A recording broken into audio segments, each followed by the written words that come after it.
What's going on, everybody? My name is Ben and welcome back to the channel. Thank you so much for joining us today. As you saw from the thumbnail, this is episode number 1 for a new season of Ben Builds with Joe.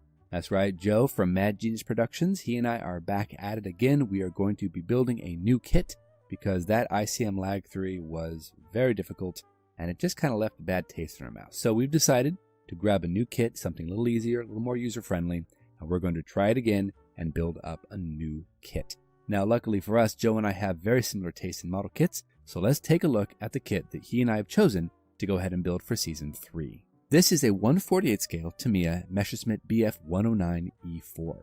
It also comes with parts for the E7 and the tropical version as well. This is one of those kits that is absolutely awesome. It's not too expensive. I picked this up, I think, for 20 bucks. It's got a really nice assortment of different color schemes. And the main reason I want to go ahead and build this kit is because I want to try my hand at this desert camo. I've never done desert camo before and I've always wanted to try it. So this is going to be really interesting. Plus, it's a German aircraft and I have built very few German aircraft here on the channel. Now, unlike ICM, Tamiya plastic is awesome. It's got a very nice smooth finish to it, finely recessed panel lines. It's got a lot of detail molded into the different sidewalls, even the wheel wells. And this is going to be, I think, infinitely easier to build than that ICM LaGG-3 was. The fit also, if I remember correctly, the fit is really, really nice on this kit. And plus, I mean, it's Tamiya, so what can you really expect? Detail everywhere where you want it, even has options to drop those flaps, give it a nice stance as if it's on a tarmac or something like that. Giving a quick close-up of the parts, you can see very finely recessed panel lines. Plastic is nice and glossy, everything looks really awesome. Plus the internals here for the cockpit. We've got a lot of really cool looking molded in sidewall detail, panels and gauges and all that good stuff. We even have some slightly drilled out exhaust stubs as well, so that's kind of nice. I might want to go ahead and hollow them out just a little bit more, but it's nice to have a little extra. This kit does come with a pilot, though I won't be using him. My goal is to go ahead and build this with cockpit open, with no one inside, just so you can see all the detail, because it is a Tamiya kit, so there will be a nice amount of detail in there. But it's kind of cool to have a pilot, to be honest. That's something that doesn't really get included in a lot of kits I've seen. You don't really get pilots as much. We have a nice instrument panel as well with very crisp details. That's going to be fun to paint, maybe do a little dry brushing and go from there. Now, speaking of the cockpit, the canopy is definitely the proper canopy. The E4 and E7 versions have a very hardline canopy, and that's what we have here in the box. The E1 through E3 has kind of a rounded center section for that hood, so we've got the correct canopy, which is nice. Moving on with the decals. Decals, of course, are standard Tamiya, very crisply printed. I have heard that Tamiya decals don't necessarily like to react with microsol and microset. I personally haven't had trouble with that, but then again, I haven't done a lot of Tamiya decals. So we'll have to go ahead and tackle that when we get there. One of the cool things is this kit does come with a full array of stencils. Awesome touch there. ICM had no stencils for that LaGG-3 and it needed some for sure. I've always liked Tamiya's instructions. They are usually very clear, very crisp, very nicely printed. I don't have any question about what's going where. The ICM kit, I wasn't really sure what parts were going where and how they were fitting together. Tamiya is very well laid out, so you can see all the parts and pieces and all the steps to get to that end result. This is a very nice kit. Now, as I mentioned before, this kit does come with a couple of different variations. You can do a different air intake, one for the desert filter, one without. You can do open or closed canopies, as well as different spinner hubs as well. So there's a lot of variation you can do with this kit, and that is really, really awesome. That's why I love Tamiya. They really like to give you options. The instructions also give us a nice array of stencils where all the numbers were going to go and all of that, so that's really handy. Again, something that ICM did not have in their kit, and we're given 3 different color schemes.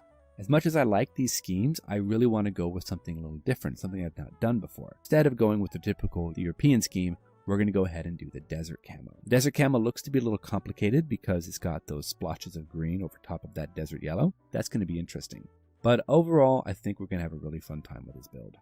Now, what I like about Tamiya is sometimes they will give you scaled drawings for your particular aircraft that show you maybe some camo patterns or give you a little bit more detail regarding one of these schemes. And in this case, we have the one for the desert camo, so we can see all the little splotches that we have for that dark green. It's going to give me some really good direction. Now, for references, guys, I really honestly love my references. And so we have a couple books The first one here is the Messerschmitt Bf109 in action. It's a part 1 here of a 2-part series. This is by Squadron Signal, and I have to say, honestly, I have a ton of these books, and they're just really great for easy reads and some really awesome pictures. I used to sit at the kitchen table and eat bowls of cereal while reading this book when I was a kid, so it's got a lot of fond memories.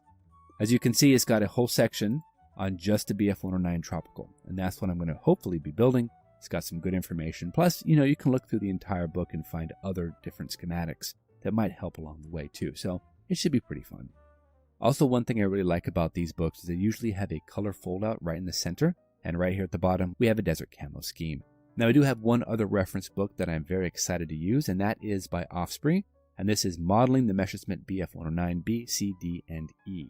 So this has got a lot of color photographs of different parts and pieces for the 109. This is all the early 109, and most of the pictures will be for the E series, which is what we're building, so this should work out just fine. It's got a lot of really neat shots of resin update kits, which we don't have. I don't plan on using any resin for this kit. I just wanted to go ahead and have a good idea about what they look like, so maybe we can scratch build a few things here and there. In the back of the book, it does give us a full rundown on the Tamiya kit, and it's got a really cool desert camo, little diorama. So awesome book. I highly recommend it. It's got some great techniques on how to do weathering on larger kind of monochromatic paint. So that's going to be helpful, of course.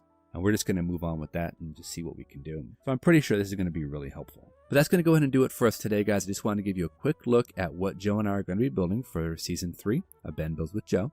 This is going to be a really fun build, and it's going to be light years ahead of what we came from with that ICM LaGG-3. Now, not to knock the LaGG-3 too much, but this kit far superior than what ICM has for that lag.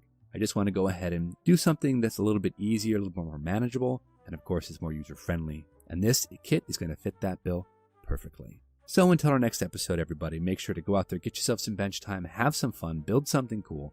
Drop by Joe's channel, tell him Ben sent you, drop him a like, maybe subscribe if you're interested. And we'll see you back here on the next episode of Ben Builds with Joe for our Messerschmitt 109 E4. Until then, take care.